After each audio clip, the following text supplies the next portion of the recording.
For so many businesses, inventory management just feels like chaos, right? But it absolutely doesn't have to be. Today, we're going to dive into some fantastic material from the Inventory Mentors Fundamentals course. We'll look at how to set smart, strategic rules that can turn your inventory from a huge headache into a real competitive advantage. So let's jump right in. All right, so here's the plan for today. We'll start by tackling what feels like an impossible task. Then we'll get into your customer service promise, find your ordering rhythm, and make sure your rules are strategy-driven. We'll talk about the power of automation and finish up with why this is all about setting, monitoring, and refining. It's a full journey. Okay, first step, the impossible task.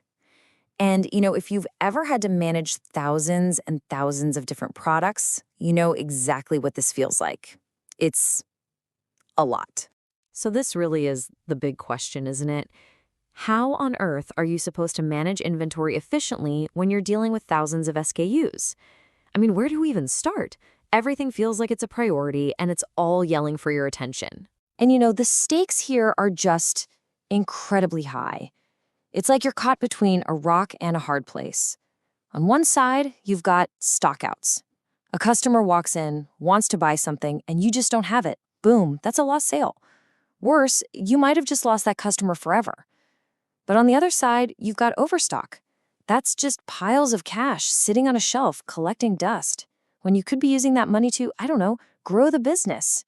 It's this constant, painful squeeze. So how do we start to break out of that trap? Well, the first step is to get really strategic about customer service. And the way we're going to do that is by defining and applying something called target fill rates. So what exactly is a target fill rate? The way the source material from the Inventory Mentor puts it is just brilliant. It's not just some dry percentage. Think of it as your service promise for a specific item.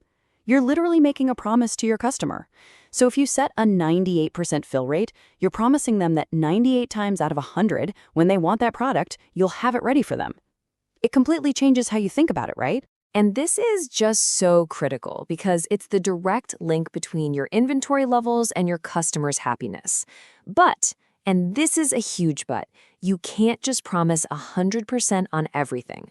Why not? Because that would be insanely expensive.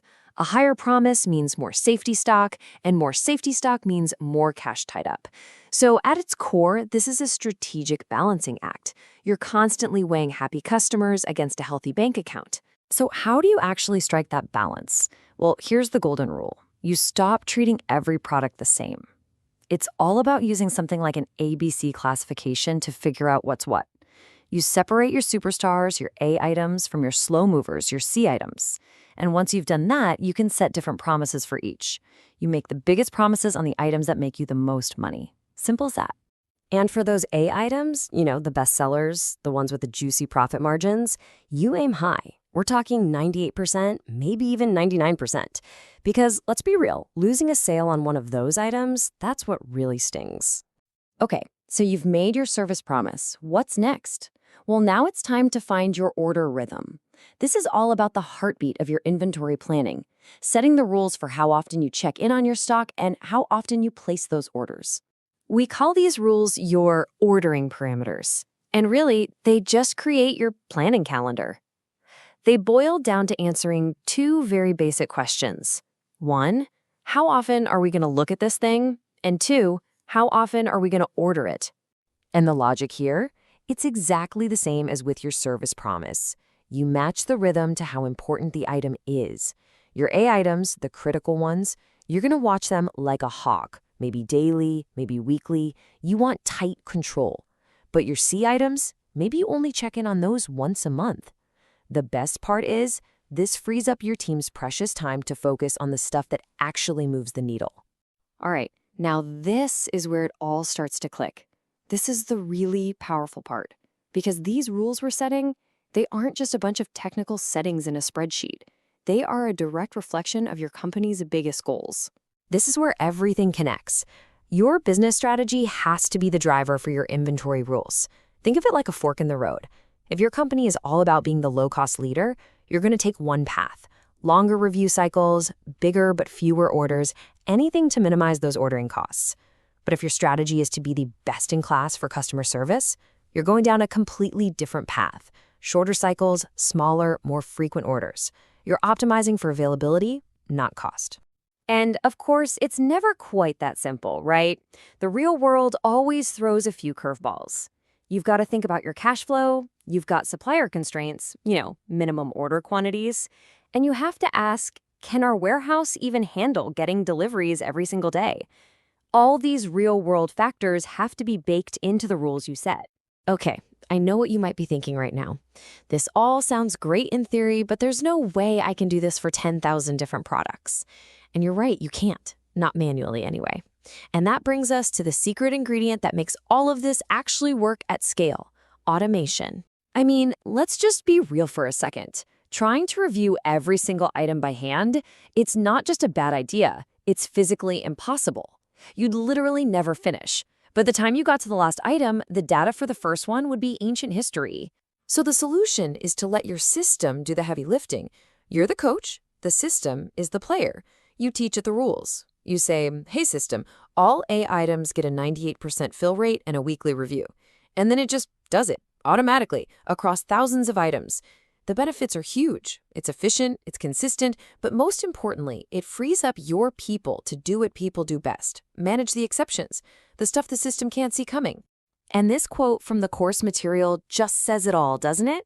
It's the classic 80-20 rule in action. You let your system manage the boring, predictable 80% so that your planners, your actual human experts, can focus all their brain power on the tricky 20% that really requires their skill. Okay. Last but definitely not least, it is so important to get this next part. This is not a one-and-done setup. Great inventory management isn't a project. It's a process. It's a living system. You just can't set it and forget it. Think about it.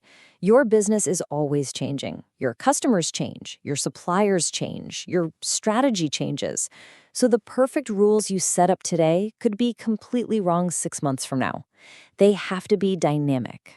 And that creates this really powerful feedback loop. It's simple. First, you set your parameters based on your strategy. Step 2, you monitor your performance. Are we actually doing what we said we would? Are we hitting our targets? Step 3, you analyze the results. Where are the gaps? Why did we miss? And finally, step 4, you refine the rules based on what you learned. And then you start all over again. It's a cycle of constant improvement. All right, let's wrap this up with the key takeaways. Number 1, differentiate your service promise. Not all products are created equal. Number 2, align your planning rhythm to match that importance. Number 3, make sure every single rule you set supports your big picture business strategy. Number 4, automate the easy stuff so your people can focus on the hard stuff. And finally, number 5, never, ever stop the cycle of monitoring, analyzing, and refining. So I'll leave you with this one question to think about. Go back and look at your own business. The rules that are currently running your inventory, are they conscious, strategic choice that you and your team made, or are they just kind of a historical accident? Something that's been done that way for years just because that's how it's always been done. The answer to that question might be the key to unlocking some serious improvements for your business. Thanks for tuning in.